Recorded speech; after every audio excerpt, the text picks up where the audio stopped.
This is Debbie, and welcome to my Offbeat Journey to becoming a full-time location-independent freelancer. I'll be sharing my tips and tricks as well as the realities of this offbeat lifestyle. Welcome back to my Offbeat Journey. I'm really excited about the topic that I'm going to be talking about today because it is something that I have actually used recently and it has really helped me a lot.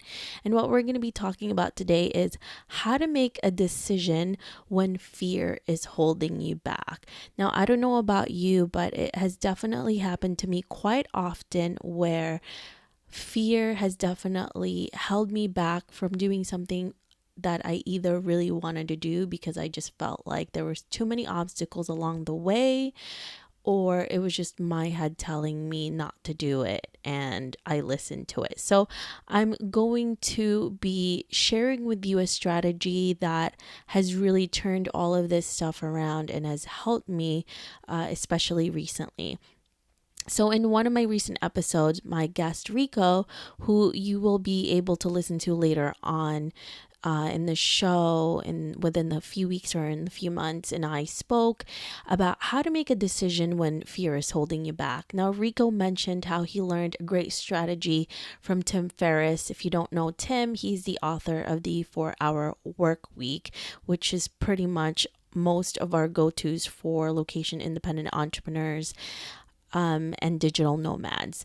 So that strategy that Tim Ferriss has shared is called fear setting. He talked about this on his TED Talk, and many of you have heard of goal setting, but fear setting is a little bit different.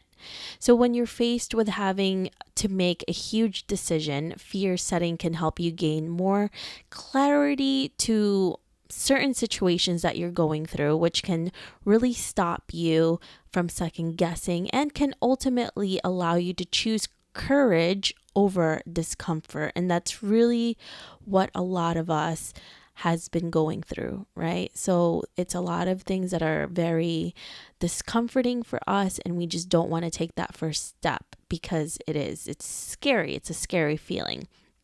So when you're faced with having to make that huge decision, fear setting can help you gain more clarity.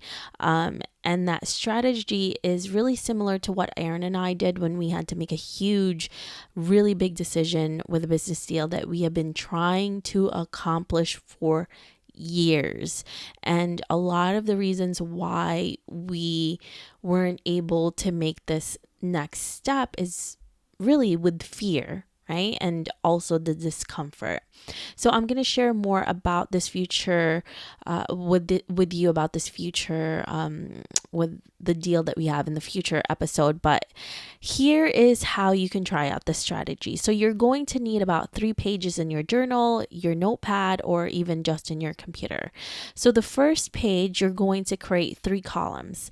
The first column, you're going to define and name that fear and listing what if. In this column, you're going to make a list of the worst things that can happen if you make this choice. So whatever it is, like maybe, I don't know, losing a lot of time, maybe financially you're losing something out of it, or maybe it's discomfort, anything that you feel like you're going to, what is the worst case scenario for you. The second column, you're going to title prevent. And on this column, you're going to list out all of the preventative steps that you can take in order to avoid the worst case scenario. So for example, if you're saying, I want to leave my job to work remotely, worst case scenario, you don't find a job. Maybe the job is something that you hate. So then the preventative of that, or maybe saying you're not going to make enough and you're not going to survive with what you're making with that job.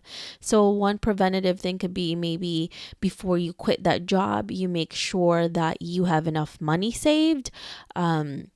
Making sure that you have multiple streams of income coming in, making sure that you have already landed a job and you know it's going to be stable before you leave that 9 to 5. So that's kind of an example of worst case scenario and a preventative thing that can happen.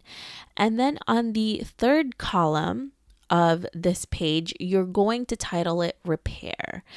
So if the worst case scenario happens, how do you come back from it? So in that same example that I did, what if you don't make enough money? What if you lose your job? How do you come back from it? One of the things you can do is you can go back to a day job. You can find another job. All of those things are things that you can repair, right? You can always find another job. You can always look for something else. All of those things are something that you can repair it. Now, the second page of this strategy, you're going to list out the benefits of an attempt or a partial success. So this exercise is going to help you create a mentality that will equate partial success to an actual win, which is going to give you more motivation, confidence, really courage to try this, to go forward, because it's going to really allow you to see that it is going to give you more opportunities, right? So what's the benefit of just trying this out, right? Maybe one of them is that you're not going to regret it. You're not going to think back on it years from now and say to yourself, what if I had done that? There wasn't really that much obstacles anyways, but it was just my fear that was stopping me. So list all of those things. That would be the benefit of an attempt or a partial success. Maybe you meet new people, maybe you make more money, maybe you feel really accomplished for yourself because you actually took that first step.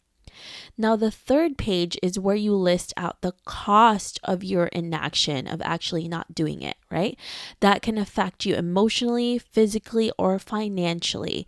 So if you don't do anything, maybe you can list out regret, right? Financial costs throughout the time. Is this going to actually cost you more because you're not doing it, right? So meaning it's costing you more not to take an action than actually taking that first step. Then lastly, ask yourself, what is the cost of my status quo? How will my life look like 6 months from now, a year from now, 5 years from now, 10 years from now?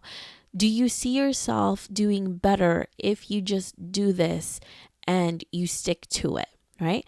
I find that it's always better to voice your fears and figure out a way to solve them rather than worry and not have a course of action, because you're just going to keep going around in circles. You're going to worry every single day, and then it's just going to keep getting worse. And I find that that's actually more of a cost than a benefit to me than just not doing anything. So I'd rather, honestly, I've done this so many times, I would rather fail than be inactive and have all of these regrets, because it just worries me every single day. So I'd rather fail, get back up, learn from it, and do it better than not do anything at all. Because for me personally, I think that's more of a failure than not doing anything at all. So I also want to emphasize that being an entrepreneur requires you to think outside of the box, and having an offbeat life requires you to do that as well, and to find ways to solve issues that come your way. So you're not going to gain anything if you're just in the same place. You have to take some sort of risk. You need to take action, and you need to do it, right? So you're going to win sooner or later. You just have to take that first step and take that risk. I hope that the fear setting method will be useful for you guys as well as it has been for me. I'm going to list out what you can do if you want to see that in action on the website. You can go to the offbeatlife.com and search out fear setting, and it should be there on our show notes. So I hope you guys enjoyed this episode, and I hope it helps you make decisions when fear is really holding you back, because it definitely has helped me. And yeah, it's been really helpful. Well, thank you guys so much for listening, and I will talk to you again later. I really appreciate you listening to this episode. I would love to hear more from you and what you think of the podcast. Suggestions on guests, topics we can discuss, or maybe you just want to be friends. Why don't we chat some more on Facebook at The OB Life, or send me a message at hello@theoffbeatlife.com. I can't wait to hear from you.